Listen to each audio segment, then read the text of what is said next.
Hello students, good evening. आज हमारे साथ है इंडियन डिफेंस एस्टेट सर्विस से दीपक मोहन सर, जो कि आपको डिफेंस एस्टेट सर्विस के बारे में बताएंगे।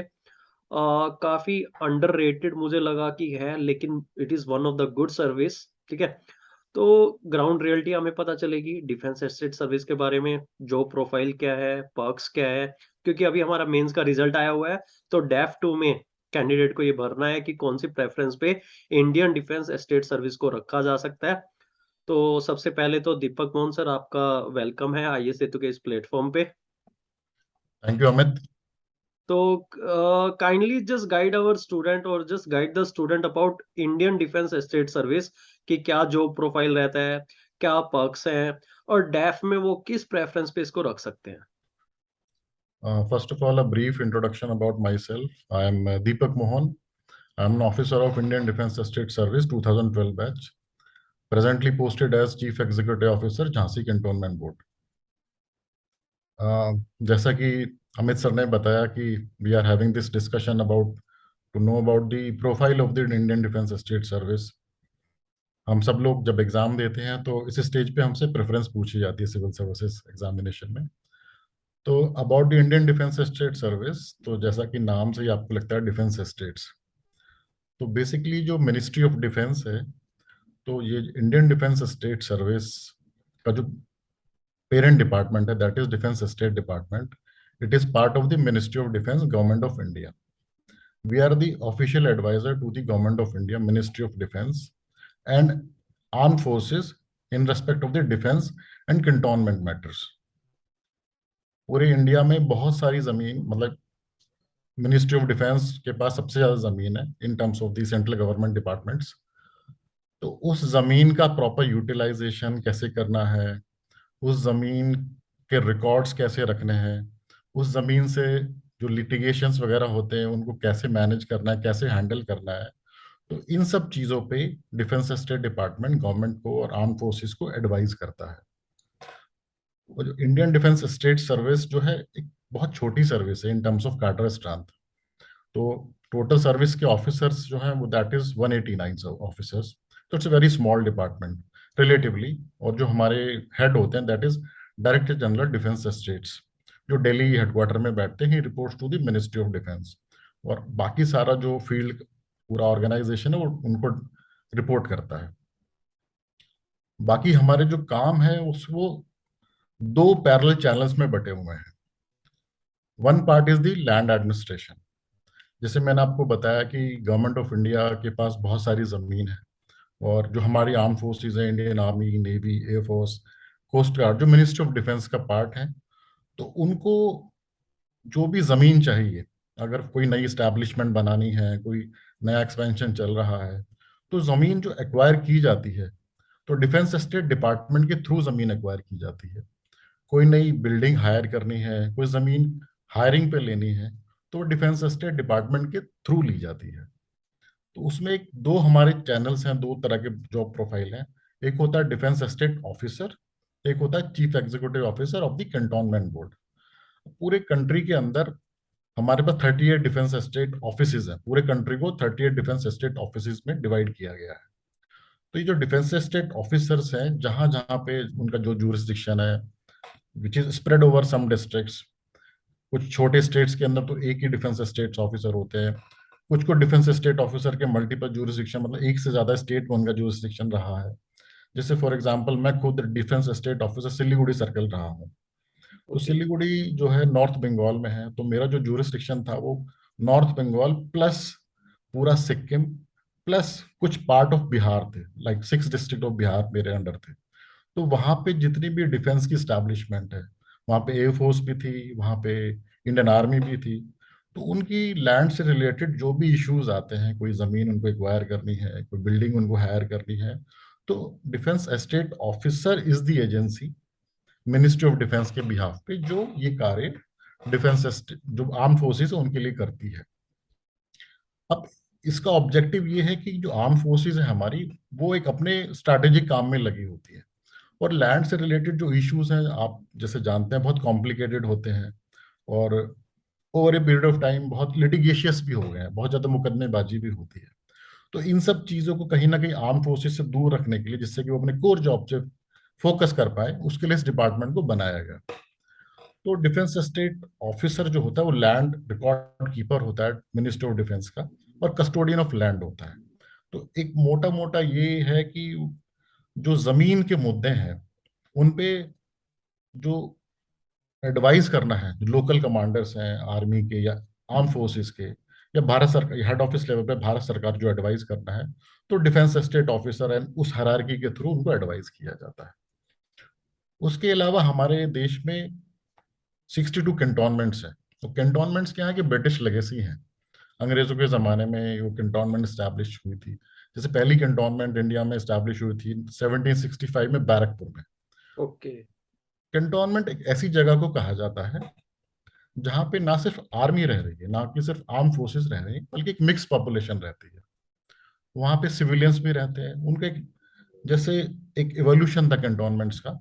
उसमें पहले फौज पहुंची। अब फौज को सरवाइव करने के लिए या उनको सपोर्ट करने के लिए डेफिनेटली सिविलियंस की जरूरत थी। कोई वॉशरमैन की जरूरत है, लेदरमैन की जरूरत है, एक मार्केट भी होना चाहिए, कोई दर्जी भी होना चाहिए। इस तरह के बहुत सारी जो चीजें धीरे धीरे लोग जहाँ पे स्टैब्लिश हुए, आर्मी की स्टैब्लिशमेंट बनी, तो वहां पे और भी लोग आके बसने लगे। इनफैक्ट पर्पसफुल आर्मी द्वारा बसाए गए, क्योंकि उस स्टेशन को चलाने के लिए उनकी आवश्यकता थी। अब ये धीरे धीरे डेवलप होते होते होते करके जो कैंटोनमेंट एक मिनी मिनी टाउन की तरह डेवलप हो गए।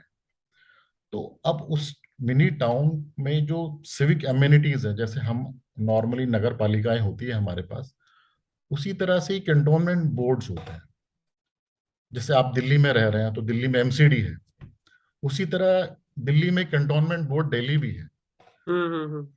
तो जैसे अगर आप माना, जैसे आप जो स्टूडेंट्स लोग देख रहे हैं, माना अपने राजेंद्र नगर में रह रहे हैं, करोल बाग में रह रहे हैं, तो आपके लिए जो सिविक एम्यूनिटीज है वो आपके लिए एमसीडी द्वारा द्वारा प्रोवाइड की जाती है। फॉर एग्जांपल वाटर सप्लाई है, स्ट्रीट लाइटिंग है, या सड़कें बनाना है, प्राइमरी हेल्थ है, प्राइमरी एजुकेशन है। तो सिमिलर ये सारे जो डेवलपमेंटल वर्क्स है, जो एक कम्युनिटी को, सोसाइटी को जरूरत है, जो हमारी civic bodies, urban civic bodies provide करती हैं, बिल्कुल एग्जैक्टली वही काम कैंटोनमेंट बोर्ड्स एक एरिया में प्रोवाइड करता है, जहां पे एक मिक्स पॉपुलेशन रहती है। डिफेंस फोर्सेस भी रहती है और हम्म। नॉर्मल सिविलियन पॉपुलेशन भी रहते हैं। और जो नेचर है वो लगभग ये है कि लगभग आधा आधा मिक्स। एक टिपिकल स्टेशन में तकरीबन 50% आपको मिलेंगे कि आर्म फोर्सेस के लोग रहे, 50% नॉर्मल सिविलियंस लोग रहते हैं। और नॉर्मल एमसीडी की तरह या किसी भी लोकल बॉडी की तरह, अर्बन लोकल बॉडी की तरह, वहां भी इलेक्शंस होते हैं। वो कैंटोनमेंट्स पूरे के पूरे वार्ड्स में डिवाइडेड रहते हैं। पॉपुलेशन के हिसाब से नंबर ऑफ वार्ड्स चेंज होते रहते हैं, चेंज हो सकते हैं। हम्म। तो जो कैंटोनमेंट बोर्ड का जो एग्जीक्यूटिव हेड है, that is the chief executive officer. And chief executive officer belongs to the Indian defence state state service. Service. और जो कैंटोनमेंट बोर्ड्स होते हैं वहां पे जो स्टेशन कमांडर होते हैं, जो आर्मी की तरफ से होते हैं, जो नॉर्मली एक ब्रिगेडियर लेवल के ऑफिसर होते हैं, ही is the ex officio president of that cantonment board, and the chief executive officer is the member secretary of the board. तो जो सारे डिसीजंस लिए जाते हैं वो बोर्ड के द्वारा लिए जाते हैं, और जो चीफ एग्जीक्यूटिव ऑफिसर होता है वो एग्जीक्यूट करता है। अगर आप पैरेलल ड्रॉ करना चाहें तो फॉर एग्जांपल एक म्युनिसिपल कॉरपोरेशन है, तो जो म्युनिसिपल कॉरपोरेशन का जो कमिश्नर है जो काम करता है, वही काम लगभग लगभग चीफ एग्जीक्यूटिव ऑफिसर करता है। जैसे कुछ लोग पब्लिक एडमिनिस्ट्रेशन की या पॉलिटी के, तो आप सभी स्टूडेंट हैं।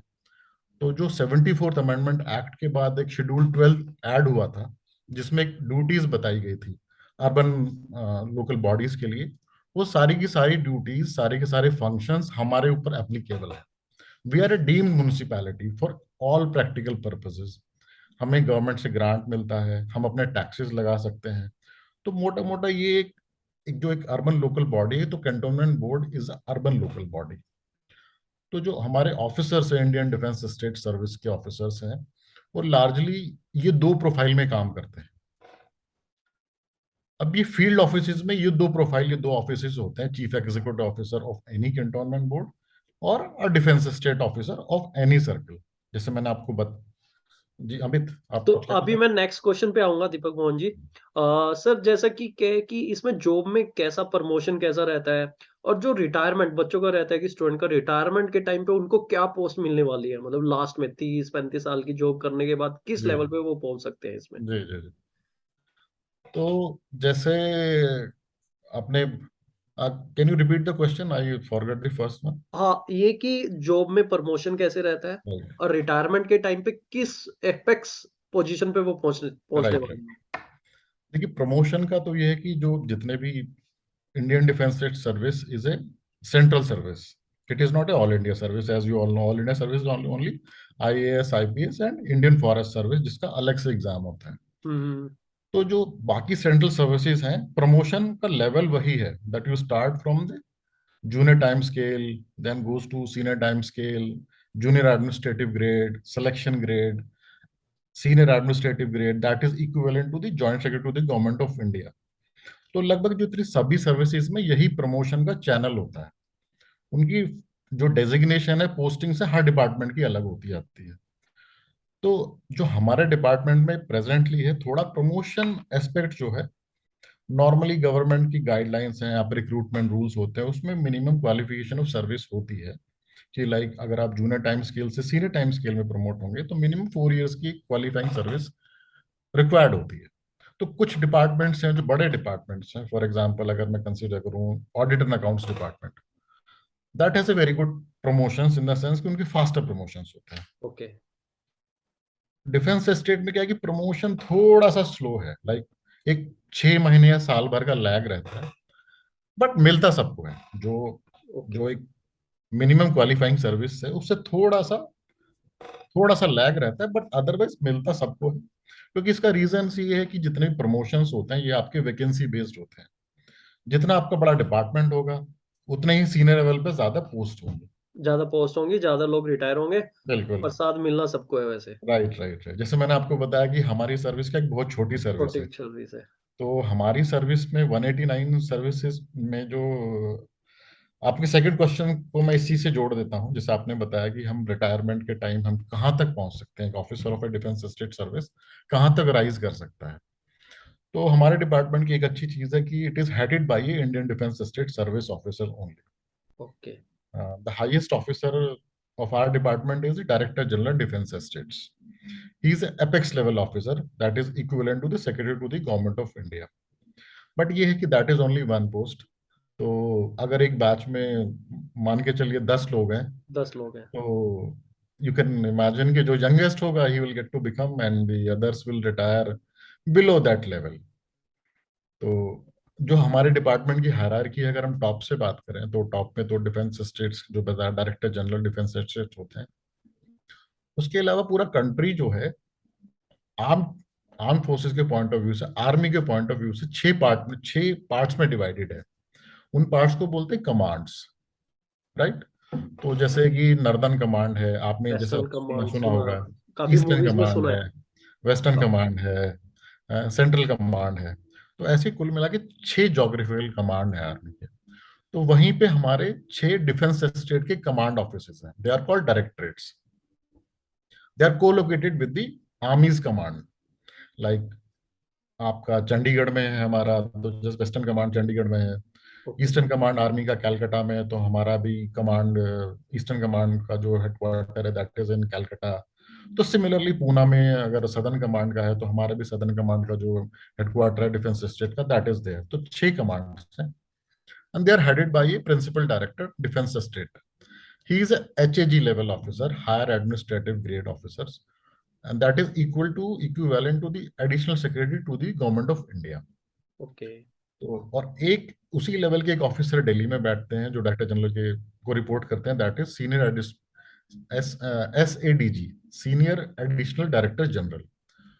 और उनके नीचे फिर आपके एडिशनल डायरेक्टर जनरल्स होते हैं, that is equivalent to joint secretary to the government of India. और वही कमांड ऑफिस में जो प्रिंसिपल डायरेक्टर सर्स के अंडर काम करते हैं, they are directors, they are SAG level officers equivalent to the joint secretary of India. तो आप जो है राइज तो एपेक्स लेवल तक कर सकते हैं, बट अगेन डिपेंड कि किस एज में गवर्नमेंट आप में जा रहे हैं। Promotion, because every department is a paramedical. बिल्कुल बिल्कुल। Initially, it is a cylindrical, but as you go up, it is a pyramidal structure. Okay. Because department बहुत छोटा है, तो ऊपर बहुत कम वैकेंसीज हैं। तो like as I told you, apex level पे तो एक ही वैकेंसी है।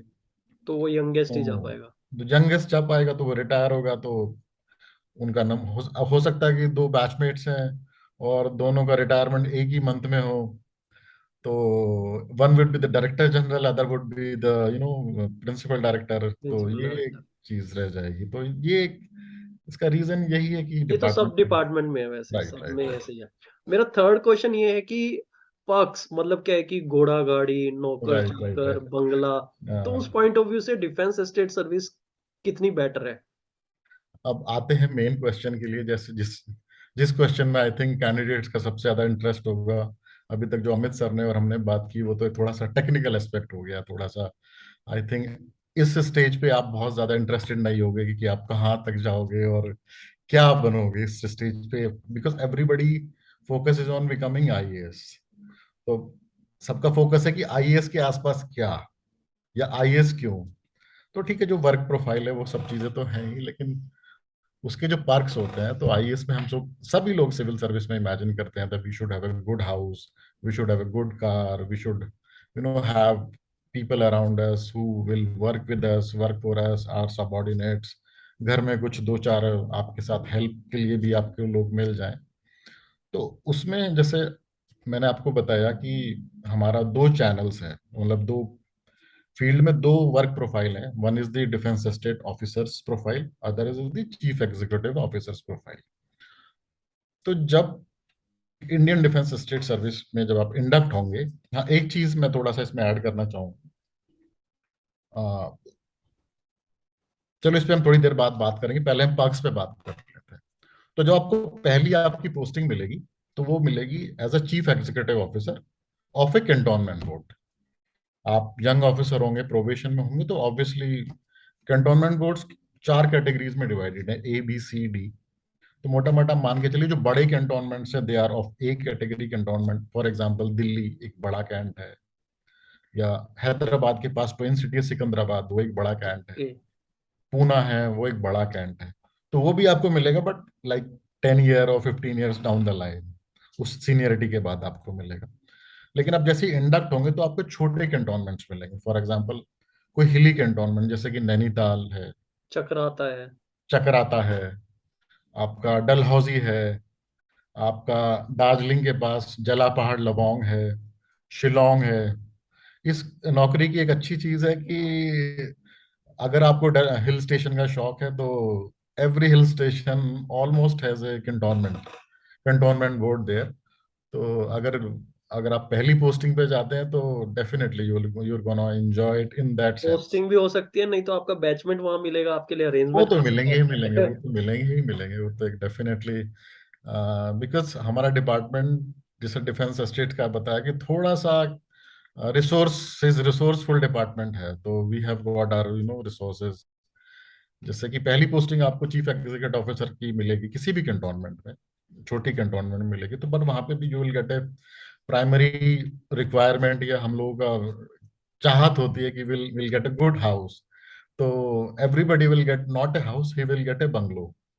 तो तो if he is a CEO, he will get a bungalow, not like bungalow. Some apartment और something.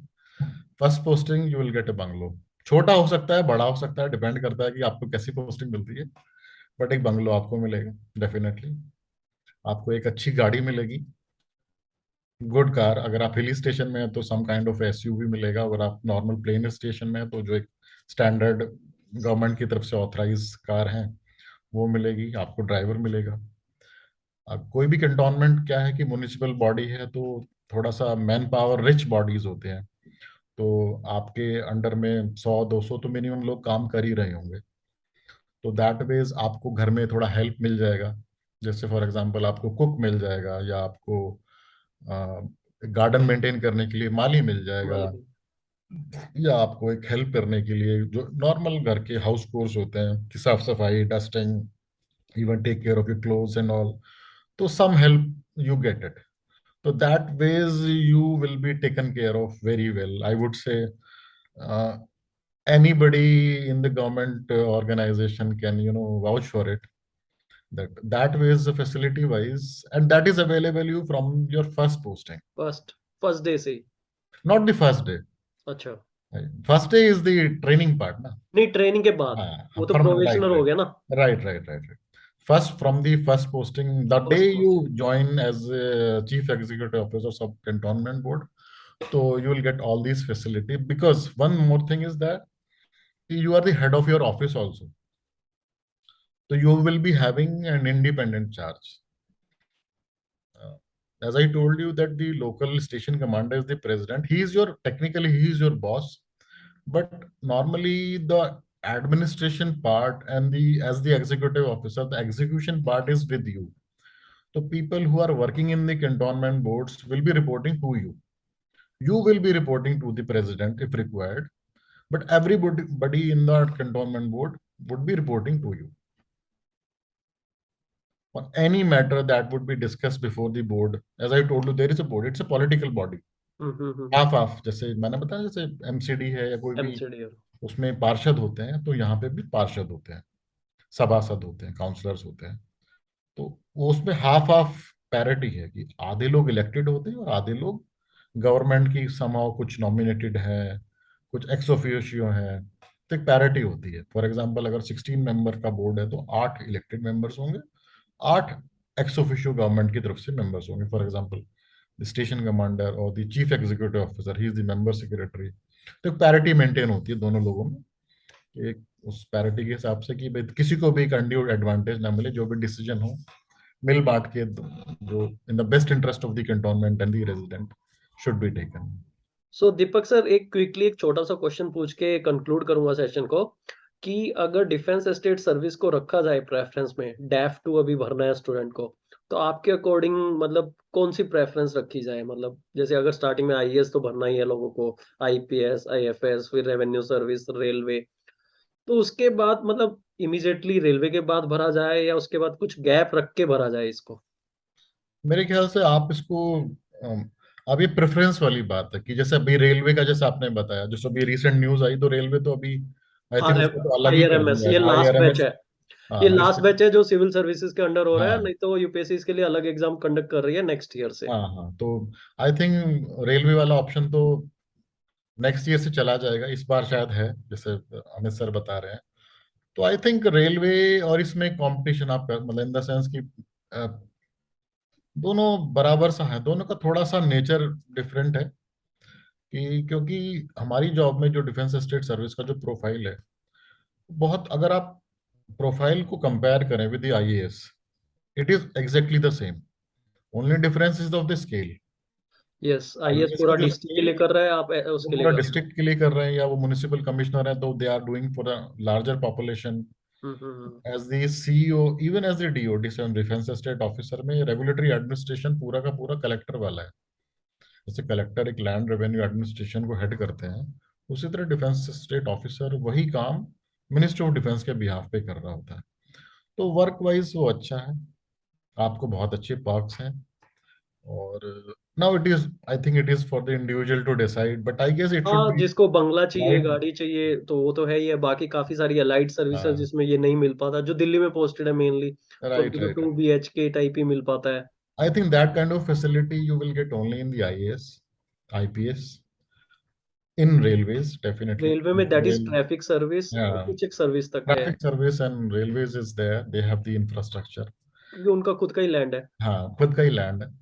I think they are the only three services which can provide such kind of the bungalow, facilities. Bungalow, gadi and Bungalow, Gadi, manpower, manpower. Yes. IAS, IPS, and I think railway services.